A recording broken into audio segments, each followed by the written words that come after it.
I came here essentially wanting to find a story, but then I kind of found out that like, not only just find a story, but also kind of understand the collective consciousness and how they understand the world, and trying to create a language or a way of communicating the world in a way that works for this age.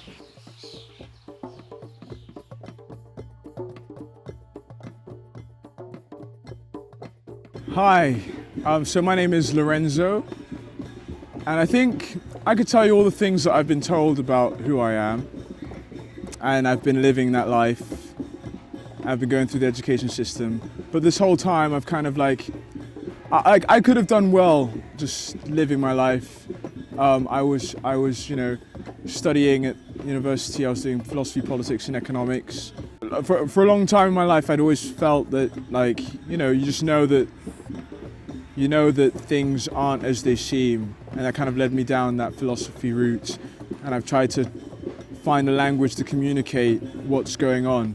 And that's kind of like, if you were to really have a conversation about me, it would be this quest, this journey of trying to understand what the hell is going on. And I know that people are also going on that journey as well. They all know that the system that we're living in is unjust, and they're being misled. What I've really been trying to do is I'm a writer. I was raised in the theatre. I did a lot of theatre with Bristol Vic, Young Companies. Actually, before I came here, I was auditioning for drama school.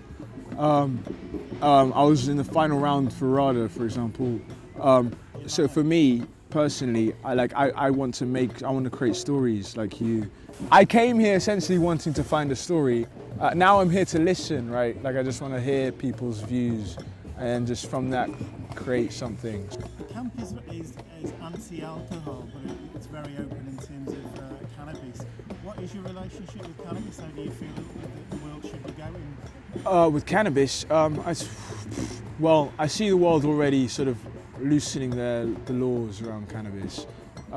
Like all the capitalists, there is money to be made in cannabis, and it's inevitable that it was going to be legalized. But so for me, really, I think we should legalize it, decriminalize all drugs, have more of a rehabilitation process, not criminalize people that are, in a terrible state and need some kind of escape. 20 years, I hope that we reconstruct a new world, a better world that everyone can sort of live a better life and live freely and feel more fulfilled. You're on the world stage, everybody's listening to Lorenzo. What do you want to tell them? What's your message? That we live in a spiritual world, that it's what you see is not as it seems, and there's a much deeper meaning to reality that we haven't really reached yet, we haven't really found yet. Love is the answer, honestly. Love. It's the answer. Honestly, you approach the world with love and you get everything. Like, no, and that's not the aim, to get everything. Like, you just love everyone and you'll find complete peace, I think.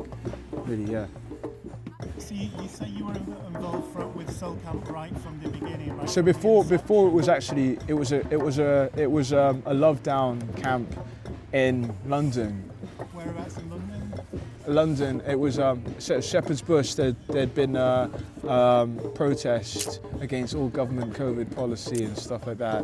How long were you involved in that? So that'd been going on for like a month and a half.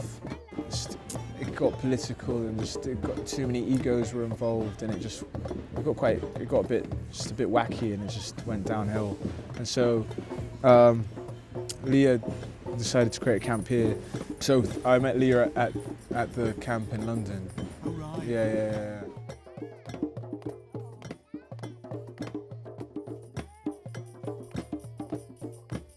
And am I looking in the camera, or am I looking at someone else?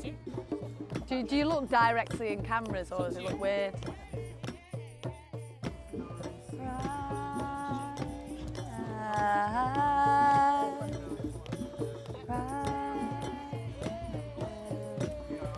So my name's Leah. I'm part of the Soul Camp. I'm also part of the Jam Tribe, and Sunday Drum Days here.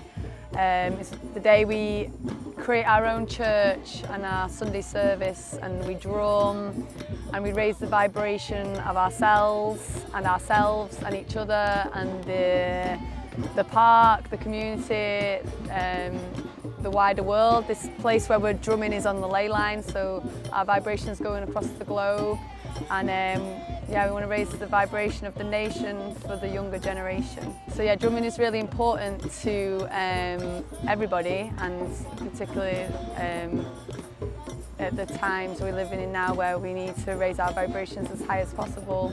Anything particular that you feel that you bring to the group, maybe in terms of being a woman, is that energy important for these types of groups? Yeah, I think definitely the female energy is really important at the moment, because you know, we're coming into our remembrance. We're all coming into our remembrance, and women have been suppressed for so long in so many ways, and even now in the subtle ways that we're just kind of we just take for granted. But how, you know, we're so image conscious and how we should look, and it's just stopped women from truly connecting to who they are. We can't be our free expressive selves without, you know, we've forgotten it all. So the drums and the coming back to the earth and living close to the earth helps.